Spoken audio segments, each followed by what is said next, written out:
I feel like one of the big benefits of photography is that you're trying to capture all of the emotion and put it into this one picture. And I think that can be really powerful when you get it right. And I also love that you can take that picture and put it on your wall and you'll look at it every day.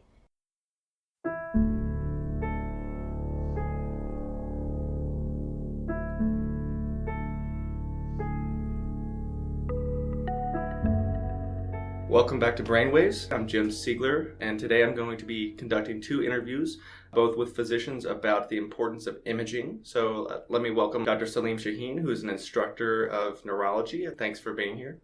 Thanks for the invite. First of all, I'd like to just open up with you telling me about the kind of imaging you do and how you decided on this type of career in imaging. So as a neurologist, the most common image that we do, and especially in my subspecialty of multiple sclerosis, is actually MRI, magnetic resonance imaging.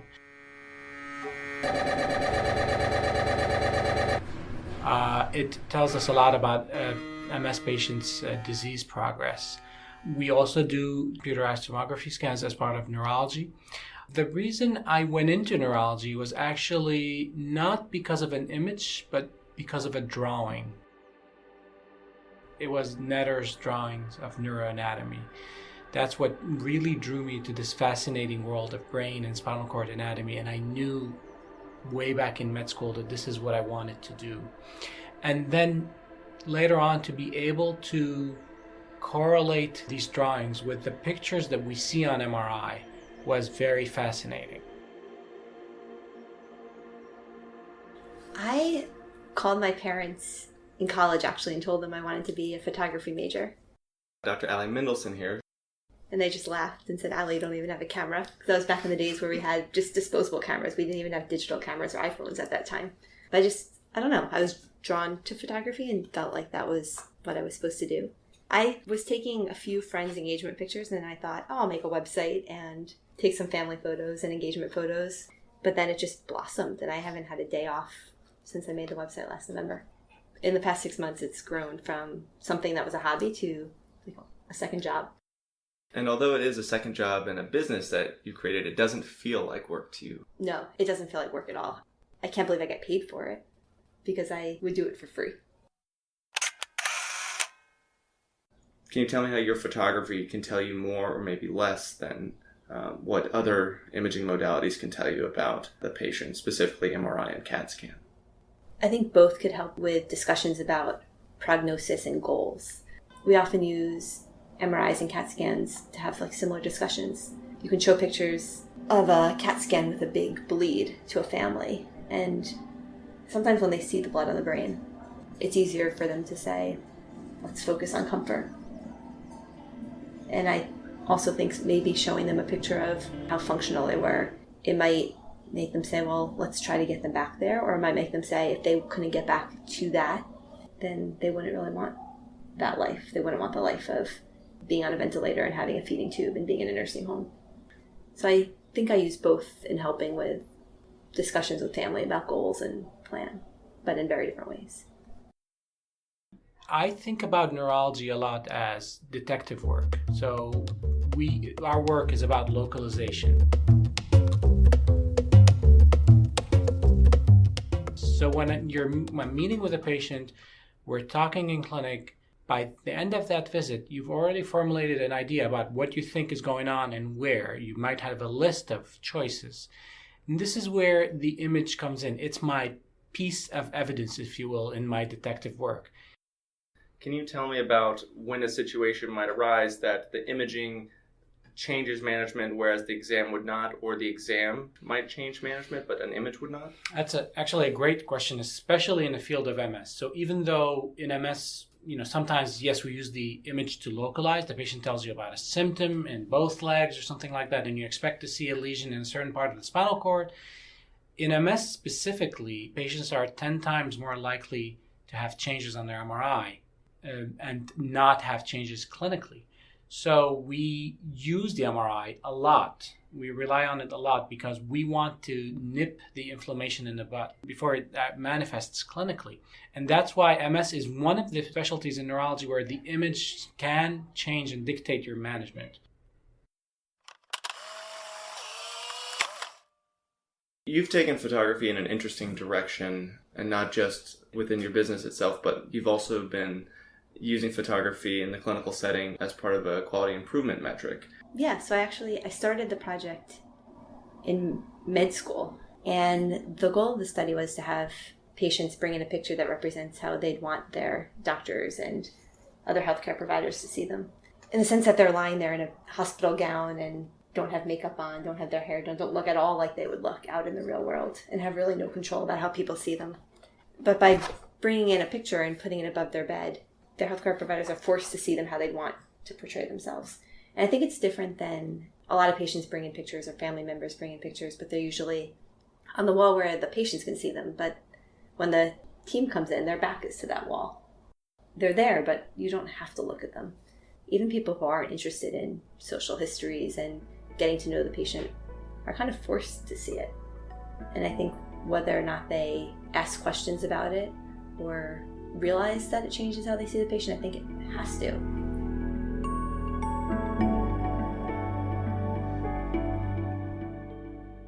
An MRI doesn't necessarily tell you a lot about what the exam could look like in somebody who may have a more active disease, but can it give you more information about the prognosis long-term in these patients? Absolutely. The MRI definitely plays a role. It is part of our diagnostic criteria in MS. It is now part of this new outcome measure or new end result that we want from our treatments, which is NEDA, N-E-D-A, no evidence of disease activity. And it not only encompasses no new relapses or new symptoms, but actually no new MRI activity, no new lesions or anything enhancing on MRI. So in looking at a certain image to kind of prognosticate the long term, I know that there are some MS drugs like natalizumab specifically, I believe, that can actually reduce the size or reduce the lesion burden. Even those chronic lesions that you don't think should change, that have been there for many, many years, switching to highly active medications or medications that we think work better or stronger, we showed that the lesions look better. We cannot necessarily say that it is repairing, but it's potentially promoting repair. It is reducing inflammation to a point that it's letting the brain repair the myelin and potentially repair the nerve fibers. The imaging modality and the lens through which an image is captured can tell you a lot about, or can really affect the quality or the information that's delivered in a picture. I feel like I've thought a lot about this topic. I think because I like capturing spontaneous moments and organic moments, and I think by having a prime lens you get closer and you back up and you're part of the moment more than you are if you're standing far away and you're able to just zoom in. So if I have a couple that I'm doing their engagement picture, I don't always want them just smiling at me. I want them to interact with each other the way that they would if they're just walking around the park.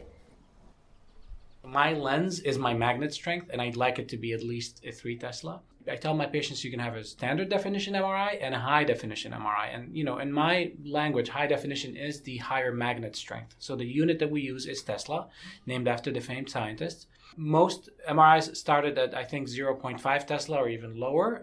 Most MRIs currently available are 1.5 Tesla, but we like to see images on at least a 3 Tesla scanner. It gives you a much better quality.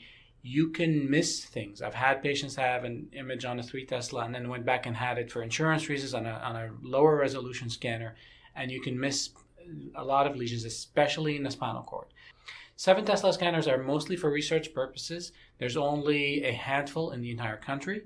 It's a much clearer image. It is like, I think the revolution that's going to bring is similar to the revolution that DSLR images brought to the photography world. You are going to see unbelievable details. The small example I can use from my field is there's a suggestion that there's a central venule, a small vein in every MS lesion, and that can tell if it's a demyelinating lesion or not. And for differential diagnosis, when we're meeting a patient and we're not sure what this white spot is on MRI, that's going to be a deal breaker. MS used to be considered a white matter disease. You only saw lesions in the deeper part of the brain, the white matter, the connection between the nerve cells. But we've learned through pathology, as well as through some of the images on 3 Tesla, that there are lesions in the cortex, in the neurons. And those are probably responsible for a lot of the cognitive changes that our patients have. And we see them much better on 7 Tesla, and we see a lot more than we know the patient has.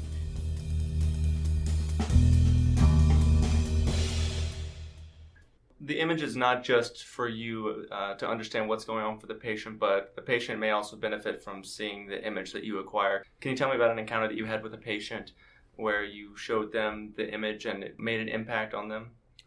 So I think that neuroimaging is actually a very personal experience. To us clinicians, when we're looking at an image, it is an abstract image. We use it for diagnosis, for treatment.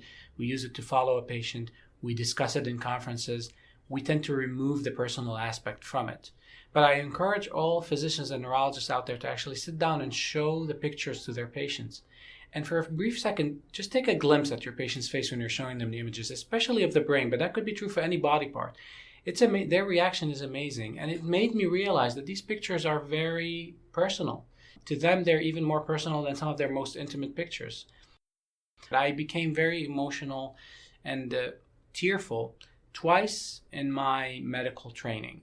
One was when I was sitting down with a family. We were in the surgical ICU. I was an intern, my first year ever of doing medicine as a doctor. And this was a family of a young patient who had stepped out of his car to help another car on the side of the road, and he was hit by a truck. He was in the ICU, intubated, and in a coma. Now, his exam was very poor, and we knew based on his exam that he was probably not going to have a good prognosis. But what we saw on his CAT scan was significant blood in his brainstem. And so we knew that he wasn't going to survive that injury. It was me, a neurosurgery resident, and the family. And it was the picture that broke the news to the family. It was how the picture looked. It wasn't necessarily how their son looked. That was the first time everybody in the room was crying, including myself. The second time I really became emotional was actually more personal. It was when my daughter was at the Children's Hospital.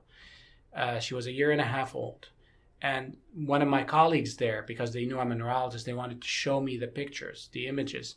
Thankfully, everything was okay. It was normal on the MRI. My daughter did well. But just that split second when I was looking at her brain, I just, even though I knew it was normal, I just couldn't. It touched me in a way that I never thought an image would.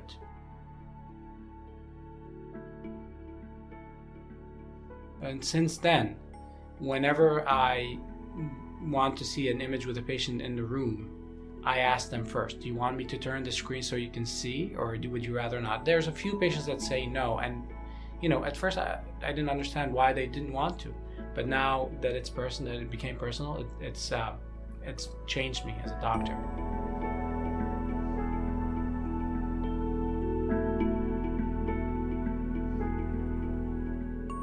I remember I was part of a research study here at Penn as an intern, and I was compensated for my time to get an MRI as part of a hemophilia study as a control patient, and they offered to let me see the MRI after I was done participating in the study, and it took me 1.5 years actually before I wanted to look at it because I didn't have the strength or the courage to actually look at the scan. I thought I might find something that was just so minuscule but would haunt me forever, and it was going to happen regardless, whatever it was that I could find, and I was grateful that I didn't see anything terribly abnormal, but it's kind of like terrifying. Seeing a picture of yourself or seeing yourself in a movie that somebody else shot. You're always surprised at how you look or how you act because you never see it from a lens perspective. It was the same for the scan. It gives us a very different perspective about ourselves, and we don't necessarily always want to see that.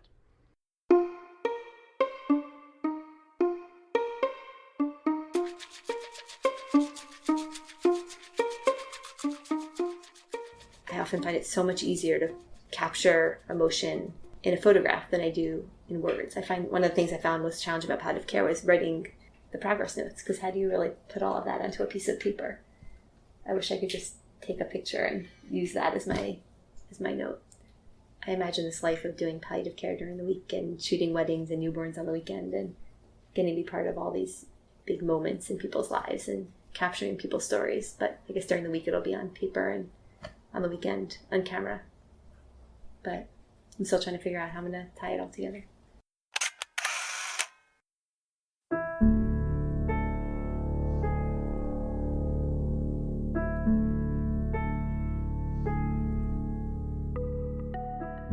So a picture may be worth 1,000 words, and it may tell you a lot about a patient, whether it's in the form of a photograph or an MRI. A picture can tell you a lot about the patient's history and a lot about where the patient's going. I want to thank Dr. Ali Mendelsohn and Dr. Salim Chahin for being on the show today. Be sure to check out Ali Mendelssohn's photography website, alimarissaphotography.com. Until next time, I'm Jim Siegler for BrainWaves. Y'all take care.